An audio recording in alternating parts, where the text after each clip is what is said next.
bonsoir Grégoire. Bonsoir Chantal. Donc, voilà. Donc, ravie de vous avoir au téléphone. Et moi de même. Donc, pour cette interview que je posterai ensuite sur YouTube et sur TikTok et sur Instagram. Et je vais vous poser 4 questions. Très bien. Donc, nous allons commencer par la première.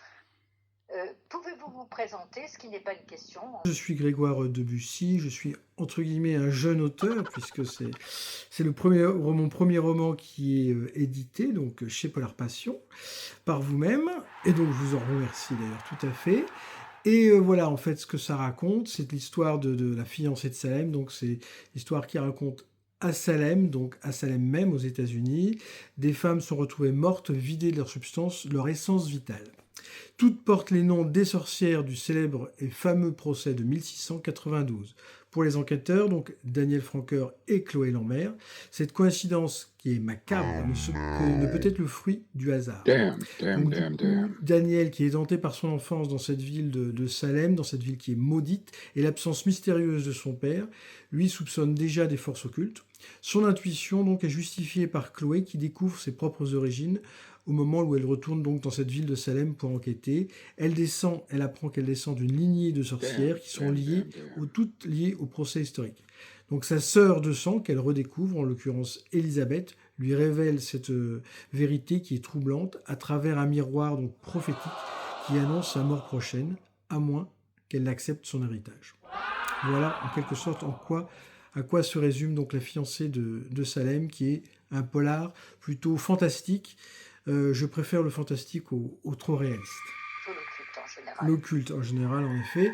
Alors en fait, j'ai toujours été très intéressé, je dirais presque fasciné, bon, c'est peut-être fasciné, peut-être exagéré, mais très intéressé par tout ce qui est fantastique. Et lorsque j'étais notamment adolescent, j'ai lu beaucoup d'ouvrages, alors des fantastiques entre guillemets classiques, commençant par Jules Verne par exemple, mais en effet beaucoup de thrillers, de tout ce qui était fantastique comme Edgar Poe, Théophile Gautier, tout cet univers un petit peu victorien du 19e siècle m'a toujours très intéressé parce que je trouve que c'est intriguant. On parle toujours d'un autre monde, de personnages qui sont extraordinaires, j'entends par là hors de l'ordinaire, et qui en même temps font partie de notre monde. Et j'aime ce mélange entre l'aspect, on va dire, réaliste et l'aspect fantastique du surnaturel. Pas forcément le fantastique qui serait horrible ou monstrueux, même si des fois ça peut en faire partie, mais en tout cas quelque chose qui dépasse la nature humaine et qu'on ne peut pas forcément expliquer, afin que tout cela reste, qu'il y ait toujours une part de mystère qui reste quelque part. C'est ça pour moi qui était le plus intéressant, d'où mon intérêt pour ma volonté, mon envie d'écrire un premier thriller fantastique qui permet justement de lier cet univers à la fois réaliste et moderne du thriller et fantastique, ce qui est ancestral comme la sorcellerie. Voilà pour cet intérêt particulier. Et j'ai découvert vraiment le monde de la sorcellerie grâce aux ouvrages de Dominique Camus, donc qui est un sociologue qui a étudié la sorcellerie donc sous un angle vraiment scientifique et rationnel.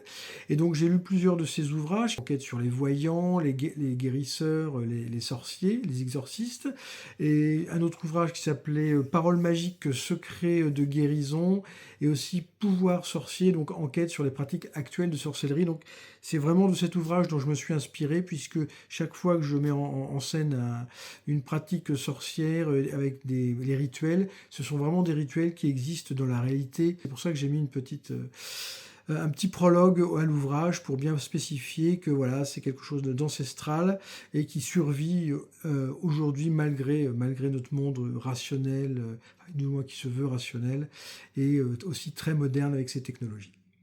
Voilà. Un très beau prologue. Hein. J'ai beaucoup aimé ce prologue.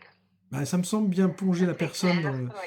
Il y a tout un mille et un rituels très différents, parfois différents d'une région à l'autre, mais qui sont symbolisés un peu partout. Et il faut avoir un peu l'œil exercé. On peut les déceler notamment sur les maisons anciennes. Oui, oui. Donc, eh bien, je crois que vous avez répondu à toutes les questions. d'un coup, sauf les futurs romans. Ah, enfin, il y a encore sûrement de la réécriture, mais bon, voilà.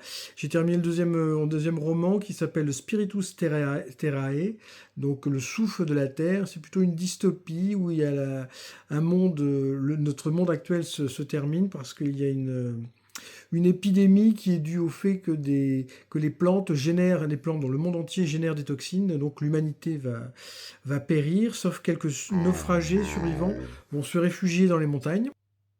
Je vous remercie beaucoup pour cette interview, Grégoire. Et donc, nous sommes très heureux. Polar Passion est très heureux de travailler avec vous et très heureux et très fiers. Eh bien, Voilà. écoutez, merci beaucoup. Moi aussi, je suis très heureux, très fier de travailler avec vous, Chantal, et pour Polar Passion, qui est une petite société d'édition qui, j'espère, deviendra grande.